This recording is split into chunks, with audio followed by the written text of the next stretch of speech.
of we here on Earth. With permission from Dr. Paul Leon Masters, founder of the University of Sedona, I'd like to share with you one of his mystical insights.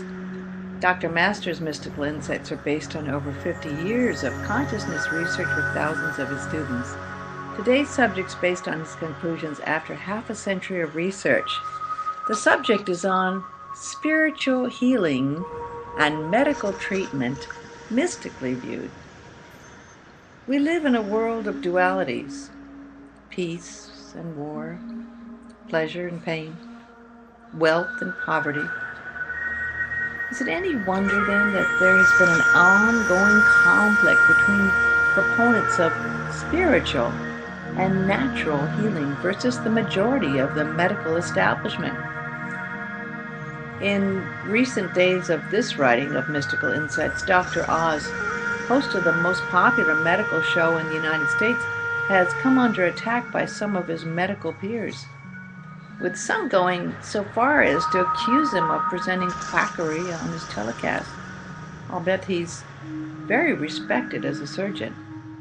In recent years, many physicians, like Dr. Oz, have branched out into alternative and complementary healing modalities as an adjunct to their practice, and have had to suffer from their traditional allopathic peers.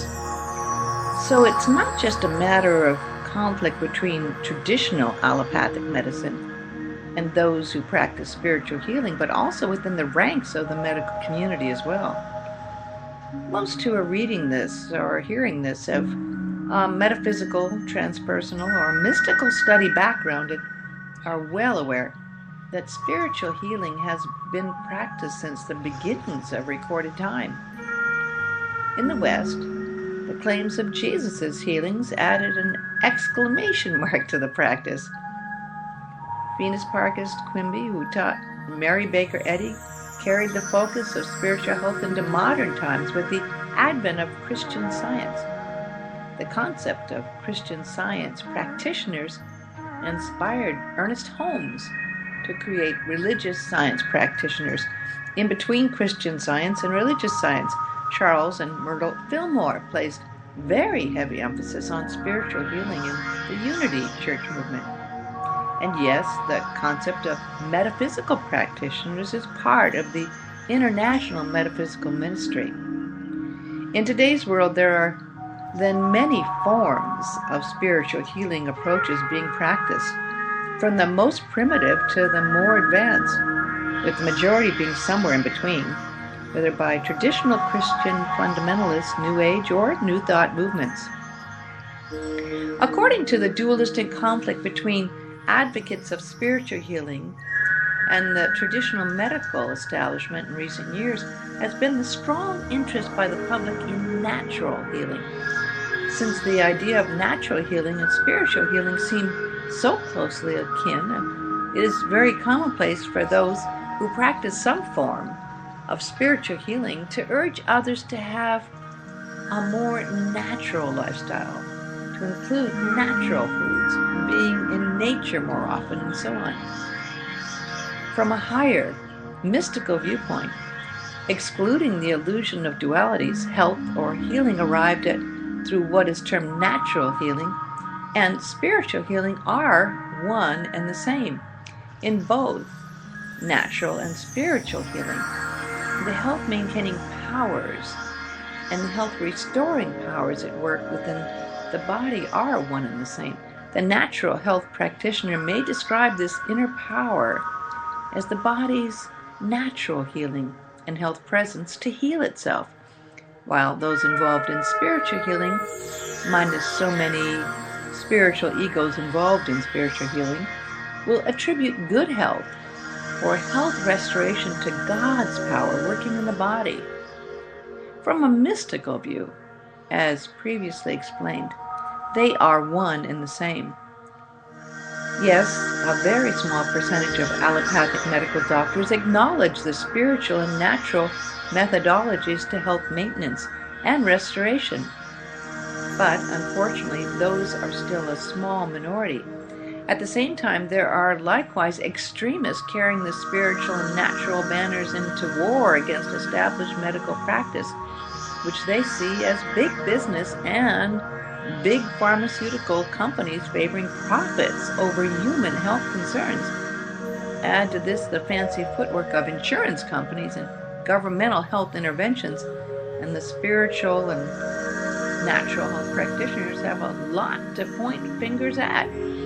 But should we not be remiss, let's not forget the chemically altered food industry that has high financial stakes in producing more food. But at what cost, one might ask, to the health of the body? The father of medicine, Hippocrates, once stated, "Food is the best medicine."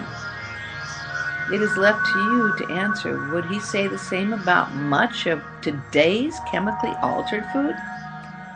And so, in this illusionary world of dualities, the wars and conflicts between spiritual healing and medical treatment wages on. With mystical awareness, there should be no conflict, because conflict is an illusion of egos caused by false personal ego identities of most of the spiritual natural healers on one hand and the traditional allopathic medical doctors on the other. Mystically speaking, both are playing out their roles of feeding their false personal ego identities. The two should be as one, demonstrating the one universal life presence of God, manifesting through them for the good of those seeking to preserve their good health and those seeking to restore it. In a world, dimension, planet, or whatever the habitat where the oneness of life is recognized, those of the spiritual natural healing professions and the medical profession would be under one roof.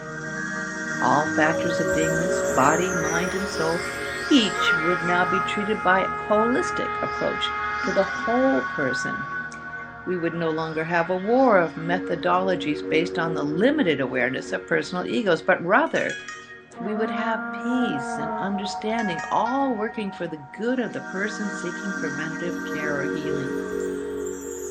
If one wishes to criticize the medical profession with all its technical advances, there is much, so very much, to criticize. Yet it is to be very praised for the advancements it has made in preventative care and treatment. At the same time, if criticism is directed towards spiritual natural practitioners, here too there is an abundance to be critical of, for without mystical awareness and guidance, the greater majority operate out of false personal ego identities, not a good atmosphere for actual spiritual natural healing, or more specifically, for God's power to be actively present. The mystical reality, not everyone on the physical earth plane of existence will be healed, whether through spiritual, natural, or medical means.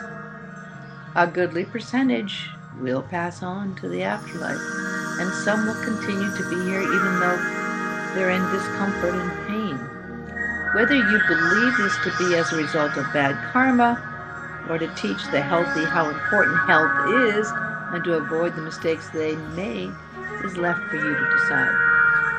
Those whose good health is maintained, together with those whose health is restored, may give credit and thanks to their spiritual, natural practitioner or their medical physician. And those who are aware and have received both restoration of health and maintained good health may give credit to both. But mystically speaking, the credit really goes to the one life, universal God presence living in everyone, by whose grace good health and wellness do prevail and have been restored. The scalpel in the hands of the surgeon is directed by God's presence, and the very same inner God presence guides the spiritual natural health practitioner's methods. In a perfect world of beingness, issues of health are non-existent. Only pure beingness is. No dualities, no conflicts, just being. There is nothing to seek that is called health, and nothing to avoid that is called sickness. All are one. All are simply peaceful beingness. Duality and personal ego identity are no longer even a memory, for memory is thought, and beingness is without thought. Only a blissful beingness, ultimate oneness, love in the absolute. In such a state of beingness, all that once was in need of healing has long since been healed. Measured time and its illusion have been replaced by the reality of one eternal moment of universal beingness. Whether spiritual, medical, or in the forward merger of both, be it for preventative care or wellness restoration, reread or hear the preceding paragraph daily for yourself and for those you care for. In the mystical reality of God's oneness, all is already resolved as wholeness, and so it is. We'll be presenting more of Dr. Masters' mystical insights on KUOSFM.com every week. For more free complimentary lectures and insights, click on to the University of Sedona's website at universityofsedona.com.